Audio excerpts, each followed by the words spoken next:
விஜயை எல்லாருமே கான்சென்ட்ரேட் பண்ணாம விட்டதுனால தான் இந்த விளைவுன்றாங்க.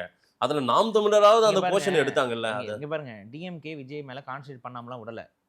டிஎம்கே வந்து அவங்க ஒரு வேற ஸ்ட்ராட்டஜி நம்ம டைரக்டா அடிச்சோம்னா விஜய் இன்னும் கொஞ்சம் ரீச் ஆகிறதுக்கு வாய்ப்பு இருக்குன்னு சொல்லிட்டு அவங்க அது ஒரு சைட்லைன் ப்ராஜெக்ட் மாதிரி பண்ண ஆரம்பிச்சிட்டாங்க. இந்த சைட்லைன் ப்ராஜெக்ட்டை வந்து இப்ப நாம் தமிழர் கட்சி பண்ண மாதிரி மக்கள் புரிஞ்சுக்கிறாங்க. இதான் நடந்திருக்கு. இதான் அந்த நடந்திருக்கு. ப்ராஜெக்ட் ஏதோ நாம் தமிழர் கொடுத்த மாதிரி பேசினீங்க. அப்படிதான் மக்கள் புரிஞ்சுக்கிட்டு இருக்காங்க. அப்படி இல்லைங்கிறத நீங்க இப்ப அடுத்து ப்ரூவ் பண்ணி ஆகணும். நீங்க அடுத்து நீங்க இன்னும் உண்மையா நின்னு கத்தி கதறி ப்ரூவ் பண்ணுங்க. வேற என்ன பண்ண முடியும்? ம், ம். இப்ப அதான் நடக்கும். இப்ப ஆனா அதுக்கு சாதகமான இயற்கை திரும்ப உங்களுக்கு ஒரு வாய்ப்பை குடுக்குது. காங்கிரஸ கொண்டு வந்து விஜயோட சேர்த்து விடுது. ஸோ இப்ப அடிக்கலாம். நீங்க அடிங்க தப்பே இல்ல. ஏன்னா இப்ப வந்து விஜய் யாரு? முதலமைச்சர். சரி. இப்போ ஒரு முதலமைச்சரை நீங்க போட்டு விமர்சிக்கிறது, போறது, அதுல ஒரு காட்டமான விமர்சனங்கள் அதாவது அப்படின்னு சொல்றேன். மரியாதை தவறி நீங்க செய்யற எந்த விமர்சனமும் ம். எடுபடாது.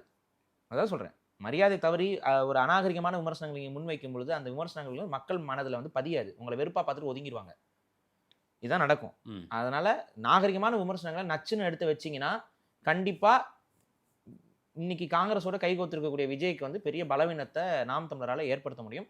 அது மட்டும் இல்ல, கூட்டணி இல்லாம இனி அரசியல் எதிர்காலத்த தமிழ்நாட்டு அரசியல்ல சாத்தியப்படுத்த முடியாது. தன்னிச்சையா நம்ம பெரும்பான்மை வருவோம்னு நீங்க கனவு கண்டுட்டு இருப்பது, உங்களுடைய கேடர்ஸ பெரிய அளவுக்கு சோர்வுக்குள்ள தள்ளிரும். புரிஞ்சுக்கோங்க. இத தான் நான் சொல்றேன். கூட்டணி போய் தான் நீங்க இந்த மாரி தமிழ் தேசியத்த நிலைநாட்ட முடியும். குறைஞ்சது தமிழ் தேசியத்துக்குன்னு ஒரு 5, 6 எம்எல்ஏவை நீங்க உருவாக்கி எடுக்கிறது தான் தமிழ் தேசியத்த பாதுகாக்கிறதுக்கு உங்க கட்சியினால செய்ய முடிஞ்ச விஷயம்.